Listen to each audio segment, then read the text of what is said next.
Assalamu alaikum warahmatullahi wabarakatuh. Today we are going to talk about the is or to fallacy. The is or to fallacy is a proposition or a statement that states that things should be as they are or things are to be as they are.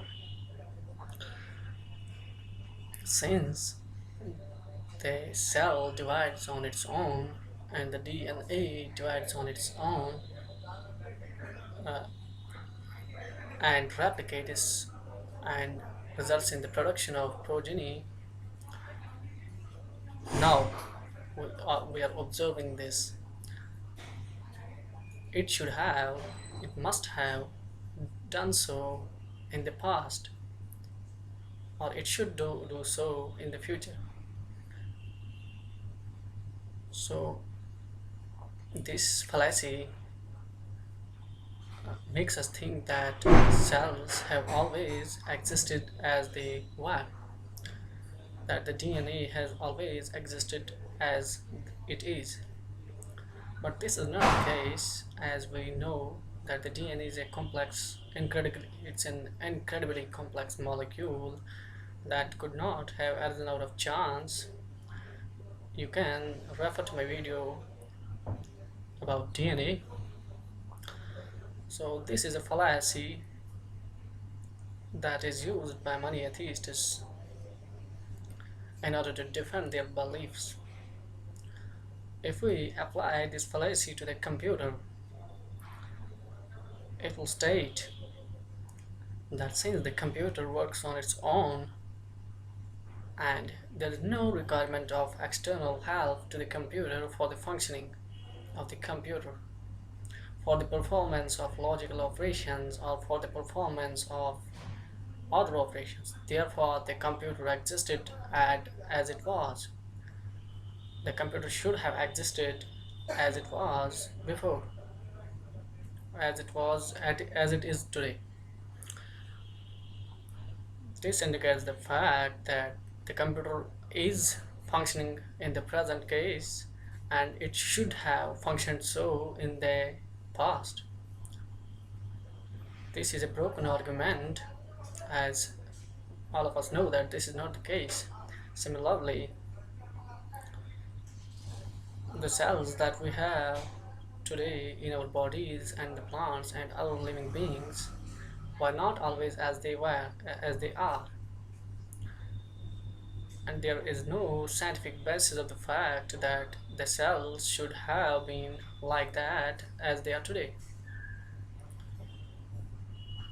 This argument is also used to refute the view of the creationists that God created their first life. By whatever mechanism God created it, but He created it. So, atheists use this argument to dodge the fact that God created life on this planet because they tend to reason like this. If things are going on as per naturalistic and physical-chemical laws, then these naturalistic or physical-chemical laws alone must have been responsible for life to emerge on this planet, or for the formation of the first DNA or the first life. This proposition is solely based on subjective analysis and is not based on the scientific method. It's a belief and a fallacy that is known as the is or to fallacy. This is or to fallacy is also applied when we deal with the question whether what is going to happen to us after we die. So this question also addresses the fact that what the afterlife is. When atheists address this question, they say that whatever is happening will happen in the future. Whatever is happening should happen in the future. This is again an example of the is or to fallacy, which disproves their assertion. We believe in a life after death because there is injustice done in this world, And every person does not get justice in this world, though there are judicial systems functional. This is an obvious fact to everyone that everyone does not get justice. So there should be, it's logical that there should be a day of recompense on which every soul which has been wronged will be rewarded, or punishment awarded to those who have done bad things. The atheist counterpart argument in this regard is that there is no day of judgment or there is no afterlife. This assertion again is to fallacy and is based upon just an assertion of the atheists. It is not based upon the scientific method and it is not testable scientifically. This is again the in art to scientific fallacy. Since things are going on naturally, they should go on naturally as well in the future. One more argument that is advanced by atheists in order to answer this question, that what will happen to us after death, is that what will happen to you after death is what happened to you before birth. This is a foolish argument because it has serious problems in it. What happens to us before our birth is the fact that we are in the form of sperms and ova in our parents. So these sperms and ova, they originated in the parents because our parents have originated from the sperms and ova of their parents. That's our grandparents. This succession will go on until we reach the first human being.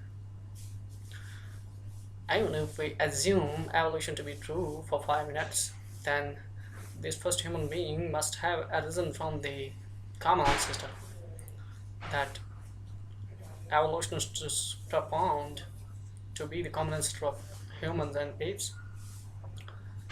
So ultimately, this progression, if chemical evolution is true, will finally end to the first cell.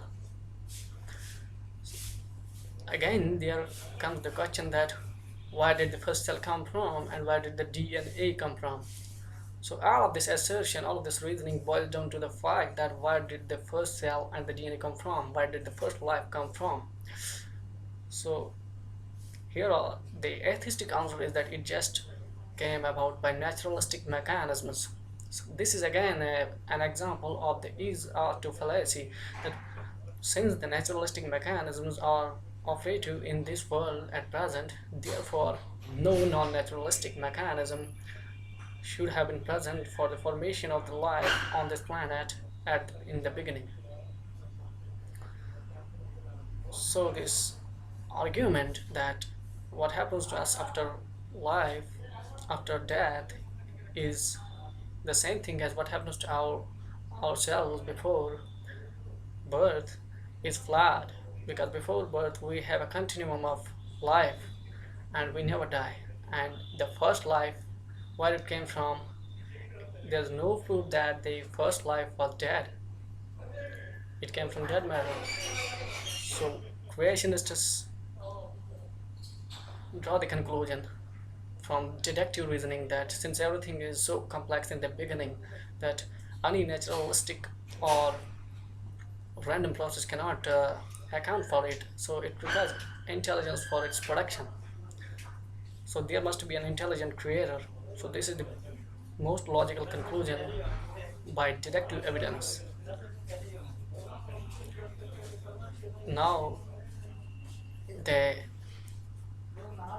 coming back to the life after death, in the University of Southampton, a research was carried out in which many patients were examined. About 2,000 patients were examined who had near-death experiences, and they were declared as clinically dead. When they were asked about this experience, some of them recounted of an awareness during the period during which they were declared as dead, clinically dead. The professor who was involved in the research said that it's impossible for the brain to work properly. It's impossible for the brain to work when the heart has stopped beating. This is an evident fact that brain will not work when the heart stops beating. In about only 5 seconds, deprived of glucose, their brain cells or neurons start to die. This is also evident by the fact that when we rise up suddenly, when we stand up suddenly, then the glucose supply to the brain stops momentarily, and we feel as if we are going to faint. This means that the brain starts malfunctioning just moments after the glucose supply is stopped to the brain. So it's impossible to assert that since the brain function was normal during this period during which the individuals were declared as dead. The individuals were clinically dead and the brain was dead, everything was dead. One of the individuals recounted of the experience of leaving the body and seeing his body being operated in a corner of the room, and he also described the operations that were being done, and he also described the noise of the equipment.